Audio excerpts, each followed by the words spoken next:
Sí, cambiamos de tema porque este 1 de julio comienza el aumento en las cuentas de la luz tras 5 años de congelamiento.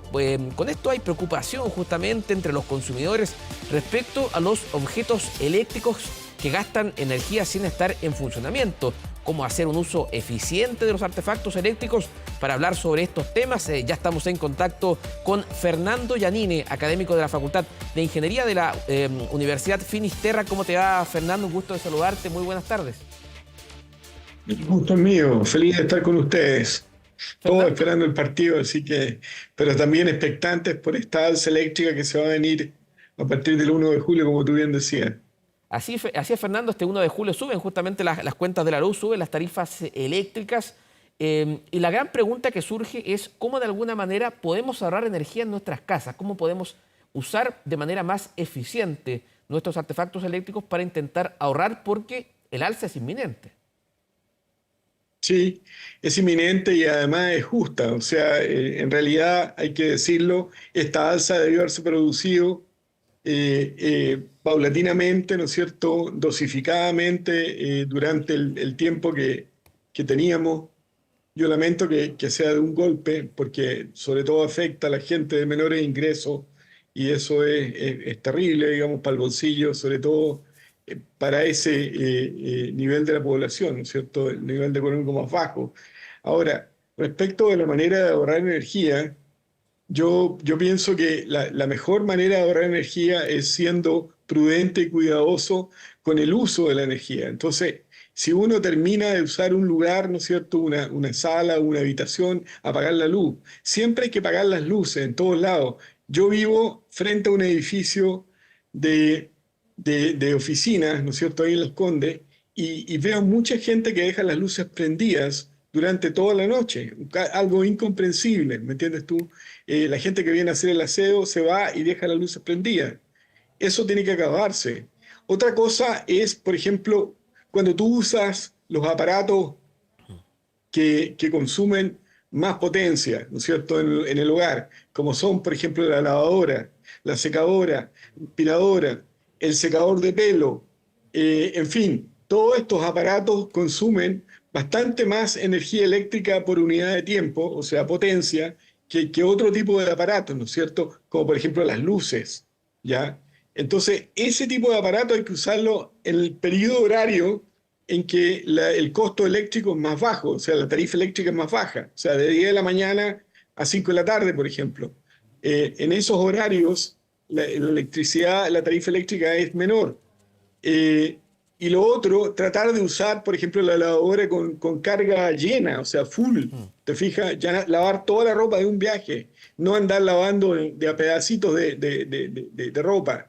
Lo mismo en secadora, la lavadora y la secadora, lavarlas con carga completa. El otro le llaman derrochador.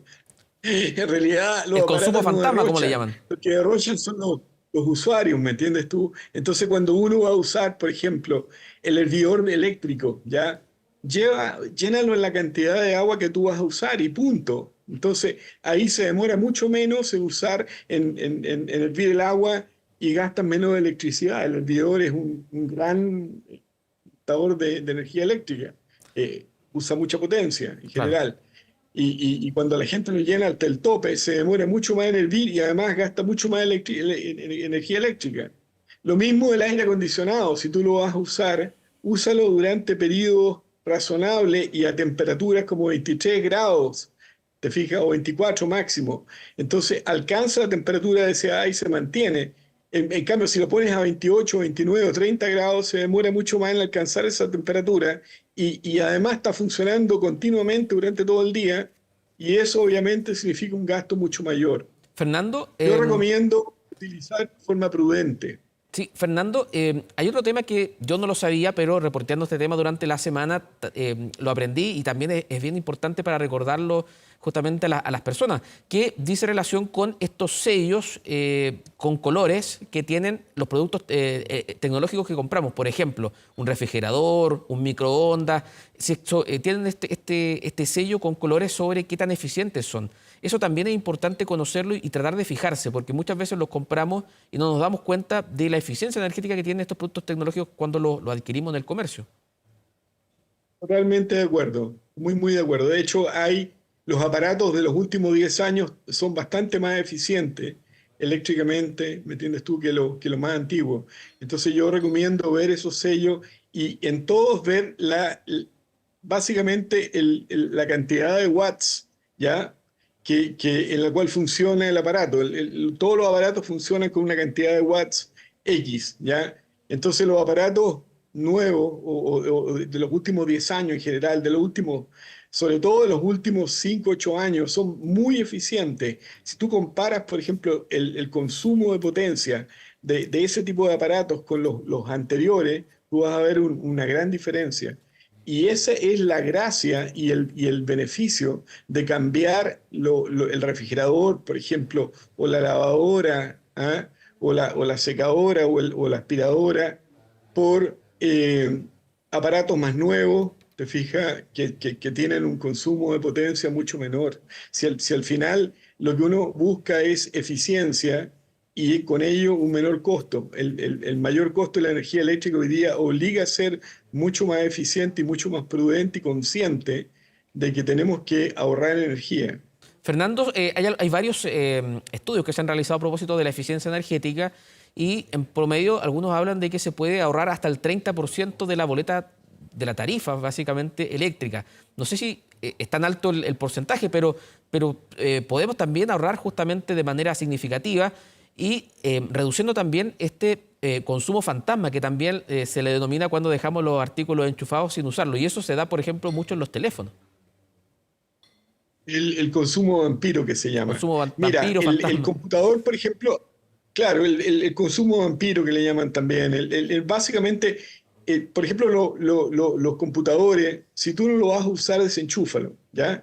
Lo mismo los teléfonos, en fin. En general, es un error, por ejemplo, tener el aire acondicionado, perdón, ya mencioné el aire acondicionado, el microondas, por ejemplo, o el horno eléctrico, ¿va? Por nombrarte un par de aparatos, enchufados todo el día, ¿ya? Porque hay un consumo vampiro, que se llama, o consumo vampírico, que si bien es menor, cuando está enchufado todo el día, eso va sumando, si al final todo suma. Si tú tienes las luces prendidas en lugares que no están habitados, claramente es un derroche.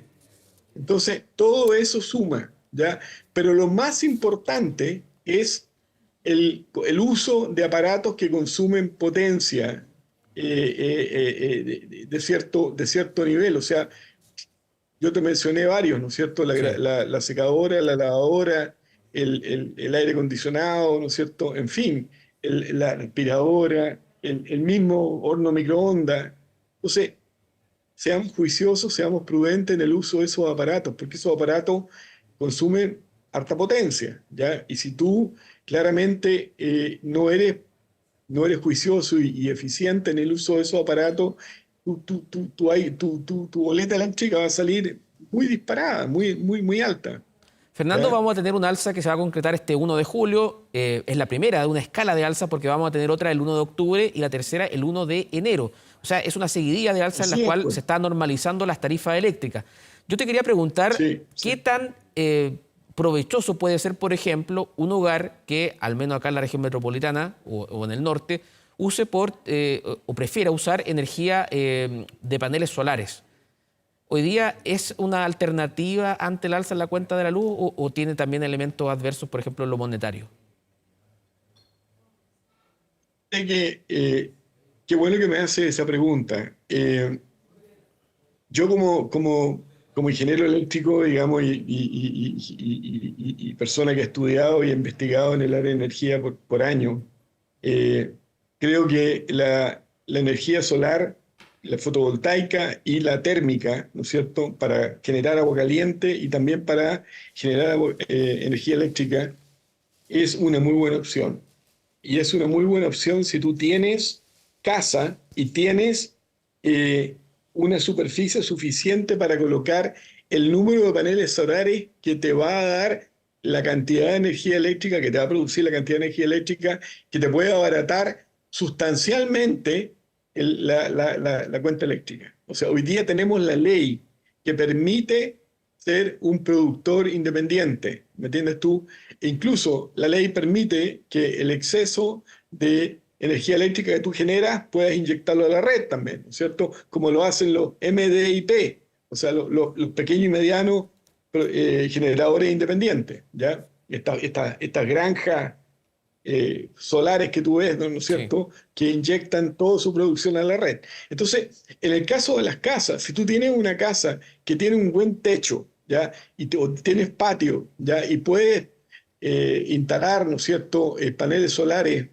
eh, Todo ese cálculo hoy día es muy fácil de hacer. Hoy día existen varias empresas, muchas empresas que se dedican a ofrecer este servicio de venta e instalación de un sistema fotovoltaico. Tú puedes también, por ejemplo, generar agua caliente con sistemas, con paneles térmicos, ¿te fijas?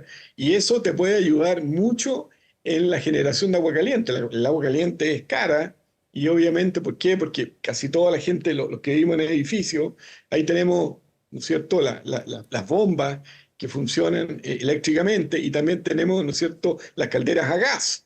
Y eso todo genera mucho, mucho costo. Entonces, si tú puedes, por ejemplo, tienes una casa donde puedes instalar paneles solares, el costo hoy día ha bajado bastante y es muy, muy asequible. En general, yo conozco gente que lo ha hecho y realmente se paga en 3 4 años, se paga completo. Sí, porque es un Y tú alto puedes costo después inicial, tener pero mucho a de largo plazo eléctrica. sale a cuenta. Absolutamente, absolutamente, absolutamente. Yo estuve hace poco, ¿no es cierto?, en Dinamarca, donde no tienen el sol que tenemos nosotros, ¿ya? Nosotros tenemos un sol, pero maravilloso, ¿ya? Un sol, una irradiación solar de lujo. Y allá muchas casas tienen paneles solares y realmente usan la energía solar en todo su provecho, ¿no es cierto? Nosotros podríamos hacer lo mismo. Entonces, esa es una buena opción. Pero obviamente la gente que vive en edificio no tiene esa opción, Claro. a menos que el edificio pueda instalar los paneles solares como en Alemania, ¿no es cierto?, en los techos, ¿ya? Esa es una buena opción también. Pero en las Fernando, casas, la gente que vive en casa, es una muy buena opción considerar eso y cotizar con varios oferentes para ver el que le ofrece la mejor instalación, ¿no es cierto?, el costo más eficiente, más Fernando, bajo. atendiendo tu conocimiento en el tema energético, te quería preguntar por qué se da que el alza de la cuenta de la luz que vamos a tener justamente este lunes 1 de julio se da de manera diferenciada entre las distintas comunas, incluso dentro de la misma región metropolitana.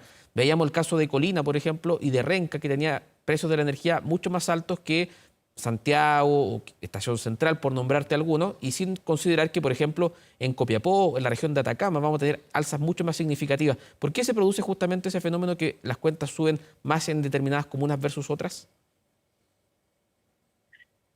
Eso está normado por ley, ¿ya? Tú tienes tres costos en la energía eléctrica. Tienes el costo de generación, de transmisión y de distribución. Y esos costos son distintos en distintas zonas del país. ¿Me entiendes? Entonces, una cosa es el costo de llevar la energía eléctrica, una vez generada, de un punto a otro. Eso, ¿no es cierto?, encarece, ¿no es cierto?, sustancialmente cuando tú tienes grandes, largas distancias. Segundo, la distribución, ¿ya? Hay zonas donde es más barato distribuir la energía por consideraciones geográficas y de otro tipo, de otros aspectos, ¿no es cierto? Por ejemplo, hay lugares, Colina, por ejemplo, es un lugar relativamente más nuevo y obviamente hay asentamientos, hay habitaciones, ¿no es cierto?, residenciales que obviamente tienen un costo mayor, ¿ya? En todo tiene que ver con los costos de la infraestructura, tanto para distribuir la energía eléctrica como para transmitirla. ¿Ya? La energía eléctrica se genera en un punto y de ahí se transmite y luego se distribuye a los distintos sectores de una ciudad y distintas zonas del país. Y todo eso está tarificado, todo eso está normado. Hay tarifas eléctricas que están normadas por ley. Entonces, a eso responde en el fondo. Ahora que uno esté de acuerdo con eso, no es el punto, digamos, pero la ley es ley, ¿te fijas? Hay Fernando, mucha gente que me ha preguntado, y bueno, ¿por qué las Sí. alza? ¿Me entiendes tú? Bueno, porque está normado por ley, no podemos, lamentablemente habría que revisar la ley. Fernando, a propósito que comenzamos justamente esta entrevista hablando de la eficiencia energética al interior de las casas, te quería preguntar también qué medida de eficiencia energética se puede realizar, por ejemplo, al interior de las empresas, al interior de las oficinas, que también es todo un tema donde también se puede ahorrar justamente a nivel país, si se quiere, también para disminuir el consumo. Mire, yo he trabajado en empresas mucho tiempo. Yo no soy académico de producción, al contrario, llegué a la academia tarde, al 2014, digamos. He trabajado en la industria privada, ¿no es cierto?, en empresas privadas muchos años y me ha tocado ver con pena que mucha gente derrocha energía, ¿me entiendes tú? Eh, yo tuve la oportunidad de trabajar mucho tiempo en Estados Unidos, años, y allá la gente es más consciente en el tema eléctrico. Eh, Existe más conciencia de la eficiencia energética y más conciencia del ahorro de energía eléctrica. Eh, También trabajé en México, he trabajado en Chile. En general es un tema de conciencia, o sea, tú puedes, terminas de trabajar en un lugar y tú apagas todo, dejas todo desenergizado, ¿te fijas? Eso es una práctica habitual, uno por seguridad y otro por eficiencia y ahorro de energía eléctrica.